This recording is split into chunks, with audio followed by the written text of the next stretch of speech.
तासगाव नगरपालिकेच्या नूतन इमारतीच्या उद्घाटन प्रसंगी माजी खासदार संजय पाटील आणि खासदार विशाल पाटील एकमेकांना चांगलेच भिडलेत. समोरासमोर येत दोघात जोरदार खडाजंगी झाली. तासगावमधील रिंग रोडच्या श्रेयवादावरून आजी माजी खासदारांच्यात वादावादी झाली आहे. खासदार पाटील यांनी भाषणात रिंग रोडचं श्रेय आमदार सुमन पाटील आणि रोहित पाटील यांना दिलं. त्यांच्या वक्तव्याला जोरदार आक्षेप घेत माजी खासदार पाटील यांनी भाषणात विशाल पाटलांवर टीका केली आहे. त्यावरून दोघात जोरदार वादावादी सुरू झाली. यावेळी कार्यकर्त्यांनी गदारोळ घातल्यामुळे कार्यक्रमाच्या ठिकाणी तणाव निर्माण झाला होता. तासगाव नगरपालिकेच्या नूतन इमारतीच्या उद्घाटन पालकमंत्री सुरेश खाडे यांच्या हस्ते झालं. यावेळी कार्यक्रमाला खासदार विशाल पाटील, माजी खासदार संजय पाटील, आमदार सुमन पाटील उपस्थित होत्या. उद्घाटन पार पडल्यानंतर विशाल पाटील यांनी भाषणात तासगाव रिंग रोडच्या कामाला मंजुरी मिळाल्याचं श्रेय रोहित पाटील आणि आमदार सुमन पाटील यांना दिलं. विशाल पाटील यांच्या भाषणानंतर माजी खासदार संजय पाटील यांनी भाषण केलं. या भाषणावेळी विशाल पाटील यांच्या वक्तव्यावर खडेबोल सुनावणे. विशाल पाटील, तुम्ही काल खासदार झाला आहात असं म्हणत टीकास्त्र सोडलं. विशाल, आपण कोणाच्या कार्यक्रमाला येतो, त्यात कोणाचे योगदान काय आहे आणि काय नोटंकी करावी याचं भान ठेवा. सन्मान करत असतील तर त्यास आपण पात्र राहा. हा बाजार बुनगेपणा कमी करा, एवढीच माझी तुम्हाला सूचना आहे. विकासाची कामे होत आहेत, कोण करत असेल तर त्याच्या आडवत जाण्याचा प्रयत्न करू नका असा इशारा दिलाय. संजय पाटील यांचं भाषण सुरू असतानाच खासदार पाटील यांनी त्यावर आक्षेप घेतला. मी भाषणात तुमचं नाव घेतलं नाही, तुम्ही माझं नाव काढायचं कारण काय असं खासदार पाटील यांनी म्हटल्यानंतर संजय काकांनी बस खाली असं सुनावलं. त्यानंतर दोन्ही आजी माजी खासदारात जोरदार शाब्दिक खडाजंगी सुरू झाली. भाजपचे काही कार्यकर्ते व्यासपीठावर धावून गेले. व्यासपीठावर मोठा गदारोळ माजला होता. आजी माजी खासदारांच्या झालेल्या खडाजंगीने कार्यक्रमाच्या ठिकाणी मोठा तणाव निर्माण झाला. तासगावच्या रिंग रोडसाठी गेले 10 वर्ष पाठपुरावा करून रिंग रोडचं काम केलं. 173 कोटींचा निधी उपलब्ध करून आणला. परंतु काही लोक विकासावर न बोलता श्रेय घेण्यासाठी चमकोगिरी आणि नोटंकी करण्याचा प्रयत्न करत होते. आमचे राष्ट्रीय नेते नितीन गडकरी यांचं नाव घेऊन खोटी आणि बदनामीकारक वक्तव्य केली गेली. त्याबाबतचा जाब उपस्थितांनी विचारला आणि त्यातून गोंधळ निर्माण झाला. मी सर्वांना शांत राहण्याचं आवाहन केले. तासगाव नगरपालिकेच्या इमारतीच्या उद्घाटनाच्या एवढ्या चांगल्या कार्यक्रमाला गालबोट लावण्याचा दुर्दैवी प्रकार त्यांनी घडवला. तासगावच्या विकासाबाबत मी कटिबद्ध आहे आणि यापुढेही राहीन असं माजी खासदार संजय काका पाटील यांनी सांगितलं. मराठी रंगभूमीवरील मानाचा समजला जाणारा नाट्य क्षेत्रातील विष्णुदास भावे गौरव पदक पुरस्कार यावर्षी ज्येष्ठ अभिनेत्री सुहासिनी उर्फ सुहास जोशी यांना जाहीर करण्यात आलाय. गौरव पदक, रोख रक्कम 25,000, स्मृतिचिन्ह, शाल व श्रीफळ असं गौरव पदकाचं स्वरूप आहे. पुरस्काराचे वितरण 5 नोव्हेंबरला. या पुरस्काराचं वितरण डॉक्टर जब्बार पटेल यांच्या हस्ते होणार असल्याची माहिती अखिल महाराष्ट्र नाट्य विद्यामंदिर समितीचे अध्यक्ष डॉक्टर शरद कराळे यांनी केली आहे. अखिल महाराष्ट्र नाट्य विद्यामंदिर समिती सांगलीच्या वतीने रंगभूमी दिनाचं औचित्य साधून नाटककार विष्णुदास भावे यांच्या स्मृतिप्रित्यर्थ नाट्य क्षेत्रात उल्लेखनीय कार्य करणाऱ्या रंगकर्मीस विष्णुदास भावे गौरव पदक देऊन सन्मानित करण्यात येते.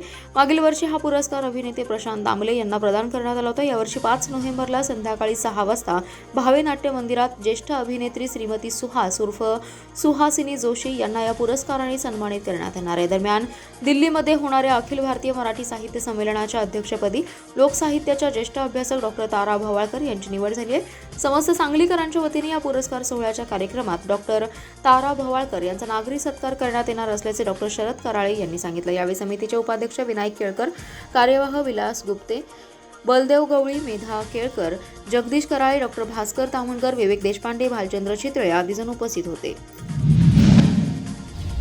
जिल्ह्यात गेल्या काही वर्षांमध्ये द्राक्ष उत्पादक शेतकऱ्यांची दलाल आणि व्यापाऱ्यांकडून कोट्यवधी रुपयांची फसवणूक झाल्याच्या तक्रारी पोलीस ठाण्यात दाखल आहेत. 250 कोटी रुपयांहून जादा रकमेची फसवणूक झाली आहे. जिल्ह्यात फसवणूक करणाऱ्या व्यापाऱ्यांवर कठोर कारवाई करण्यात यावी. गुन्ह्यांची निर्गती करण्यासाठी तातडीने टास्क फोर्स स्थापन करण्यात यावे.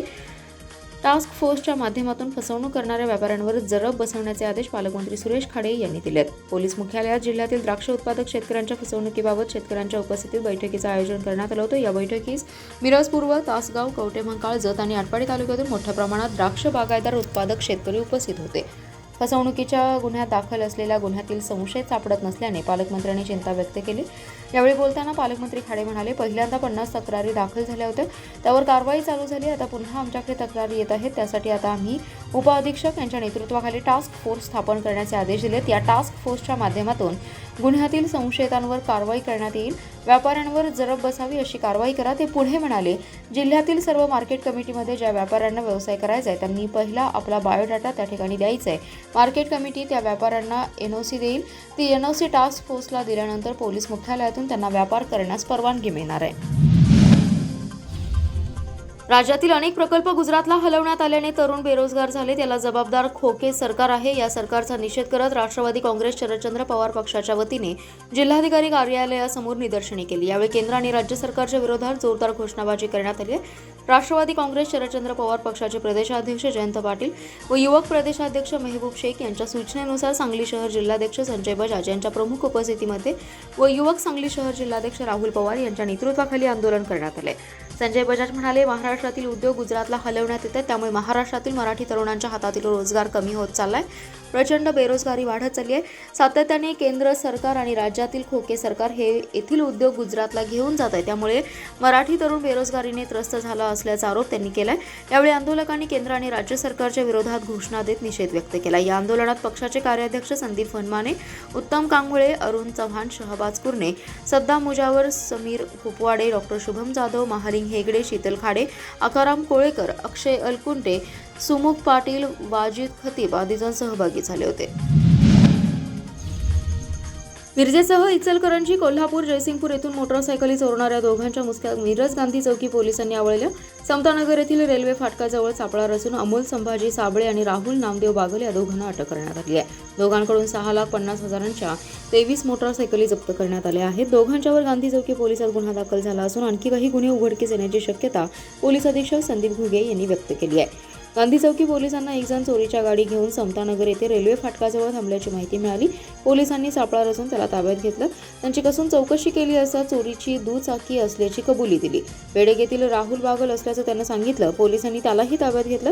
दोघांची कसून चौकशी केली असता या दोघांनी मिरज सिव्हिल हॉस्पिटल, मिरज परिसर, भारती हॉस्पिटल तसेच इचलकरंजी, कोल्हापूर, जयसिंगपूरच्या परिसरातून मोटरसायकल, मोपेड गाडी चोरल्याचं सांगितलं. त्यांनी एकूण 23 चोरीच्या मोटरसायकल चोरल्याचं सांगितलं. त्यांच्याकडून 23 मोटरसायकली हस्तगत केल्या. अमोल साबळे याच्याकडून 18 मोटरसायकली तसेच राहुल बागल याच्याकडून 5 मोटरसायकल जप्त केल्या आहेत. असा एकूण 6,50,240 रुपयांचा मुद्देमाल जप्त करण्यात आला. यामध्ये 4 मोटरसायकलींचे स्क्रॅप केलेले सुट्टे पार्टचा समावेश आहे. नागज येथील खोत वस्ती येथे असणारे बंद घर फोडून घरफोडी करणाऱ्या सराईत चोरट्यास पोलिसांनी जेरबंद केले. या चोरट्याकडून चोरीतील सोन्याच्या दागिन्यांसह 2,55,000चा मुद्देमाल जप्त करण्यात आला. स्थानिक गुन्हे अन्वेषणच्या पथकाने सांगलीतील गुजराती हायस्कूलजवळ सदरची कारवाई केली आहे. विनायक बजरंग खुटाळे असं अटक केलेल्या सराईताचं नाव आहे. सांगलीसह जिल्ह्यात घरफोडी करणाऱ्या गुन्हेगारांवर कारवाई करण्याचे आदेश पोलीस अधीक्षकांनी दिले. त्याप्रमाणे स्थानिक गुन्हे अन्वेषणचे एक पथक शहरात पेट्रोलिंग करत होते. यावेळी पथकातील सहाय्यक पोलीस निरीक्षक पंकज पवार यांना माहिती मिळाली की संशयित विनायक खुटाळे हा चोरीतील दागिने विक्री करण्यासाठी जुना बुधगाव रोडवरील ट्रक अड्डा येथे गुजराती हायस्कूल परिसरात आलाय. मिळालेल्या माहितीनुसार पथकाने तातडीने त्या ठिकाणी सापळा लावला असता संशयित खुटाळे हा त्या ठिकाणी उभा असलेला दिसला. यावेळी त्याला ताब्यात घेऊन तपासणी केली असता त्याच्या पिशवीमध्ये सोन्याचे दागिने मिळाले. दागिन्यांबाबत चौकशी केली असता त्याने सदरचे दागिने हे नागज येथील बंद घर फोडून चोरल्याचं सांगितलं. यावेळी त्याच्याकडून 2,55,000चे दागिने जप्त करण्यात आलेले आहेत. त्यासोबतच त्याला अटक करण्यात आली आहे. मुंबई महापालिकेनंतर इतकी सुंदर व देखणी इमारत महाराष्ट्रात फक्त तासगावचीच असल्याचं मत पालकमंत्री सुरेश खाडे यांनी व्यक्त केले. ते तासगाव नगरपालिकेच्या नूतन इमारत उद्घाटन प्रसंगी बोलत होते. यावेळी खासदार विशाल पाटील, माजी खासदार संजय काका पाटील, आमदार सुमनताई पाटील, मुख्याधिकारी पृथ्वीराज पाटील, तहसीलदार अतुल पाटोळे यांच्यासह मान्यवर उपस्थित होते. यावेळी विकास कामांसाठी पक्ष जोडे बाजूला काढण्याचं आवाहन खाडे यांनी केलं. यावेळी बोलताना पालकमंत्री खाडे म्हणाले की कुठलीही इमारत त्या शहराचं वैभव वाढवत असते. मी राज्यभरात अनेक इमारती पाहिल्या, मात्र मुंबई महापालिकेच्या इमारतीनंतर अशी देखणी वास्तू राज्यात फक्त तासगावातच उभी आहे आणि त्याचं उद्घाटन माझ्या हस्ते होतं. हा तुमचा मोठेपणा आहे. कायम DPDCचा फंड तासगाव तालुक्याला देण्यासाठी मी प्रामाणिक प्रयत्न करेन. तालुक्यात जन्मलो असल्याने या तालुक्यासाठी काहीतरी केल्याचं समाधान मला आहे असं ते म्हणाले. या इमारतीत तासगावचा इतिहास रेखाटला तो कौतुकास्पद आहे. मात्र या इमारतीत गोरगरीब जनतेची कामे व्हावीत, त्यांचे प्रश्न सुटावेत आणि ही इमारत त्यांना आधार वाटावा तरच याची किंमत वाढेल. हे सांगत इमारतीचे डिझाईन सुंदर केल्याने त्यांनी सांगितलं, मात्र विकास कामे होत असतील तर सर्वांनी पक्ष जोडे बाजूला काढा. कोणी निधी आणला तर एकमेकांचे अभिनंदन करा. पैसा येऊ द्या आणि विकास होऊ द्या. राजकारण हे होतच राहील असं त्यांनी सांगितलंय.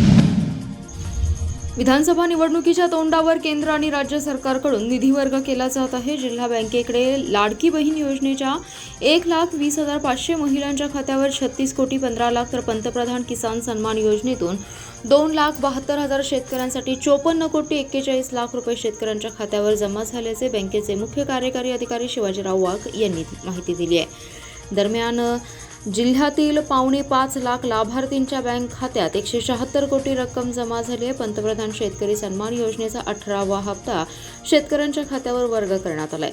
जिल्ह्यातील 3,50,000 शेतकऱ्यांच्या बँक खात्यावर तब्बल 70 कोटी रुपयांची रक्कम जमा झाली आहे. मुख्यमंत्री लाडकी बहीण योजनेची ऑक्टोबर महिन्याची रक्कम जमा होत असताना शेतकऱ्यांच्या बँक खात्यावर 2,000 रुपये जमा झालेत. राज्य शासनाची नमो किसान सन्मान योजनेतूनही 76 कोटी रुपये निधी जमा झालाय. सप्टेंबर महिन्यात जिल्ह्यातील सुमारे 4 लाख शेतकऱ्यांच्या बँक खात्यावर 17वा हप्ता वर्ग करण्यात आला होता. येत्या काही दिवसात निवडणुकीची आचारसंहिता लागणार आहे.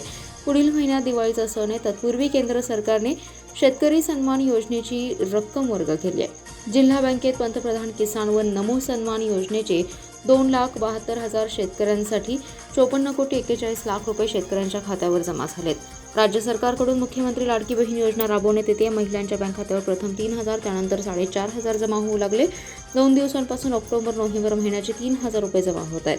जिल्हा बँकेकडे लाडकी बहीण योजनेच्या 1,20,500 महिलांच्या खात्यावर 36 कोटी 15 लाख रुपये जमा झाले असल्याचे मुख्य कार्यकारी अधिकारी शिवाजीराव वाघ यांनी सांगितले. जात पडताळणी समितीने एकदा दिलेला दाखला रद्द करण्याचा अधिकार जात पडताळणी समितीला नव्हता. तो अधिकार जात पडताळणी समितीला देऊन जे बोगस धनगडांचे दाखले काढले होते ते 6 दाखले रद्द करण्याचे आदेश मुख्यमंत्री एकनाथ शिंदे आणि उपमुख्यमंत्री देवेंद्र फडणवीस यांनी दिले असून यामुळे राज्यातील धनगर एसटी आरक्षणाचा मार्ग मोकळा झाला असल्याचे प्रतिपादन भाजपाचे आमदार गोपीचंद पडळकर यांनी केले.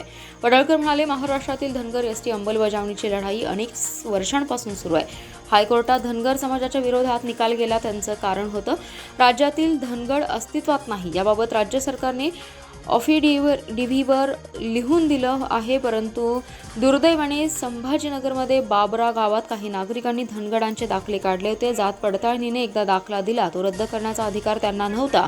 राज्याचे मुख्यमंत्री एकनाथ शिंदे उपमुख्यमंत्री देवेंद्र फडणवीस यांनी सदर दाखले रद्द करण्याचा अधिकार दिला असून ते रद्द झालेत. धनगर समाज आरक्षणाची लढाई अंतिम टप्प्यात जिंकण्याच्या जवळ आल्याचंही ते म्हणाले.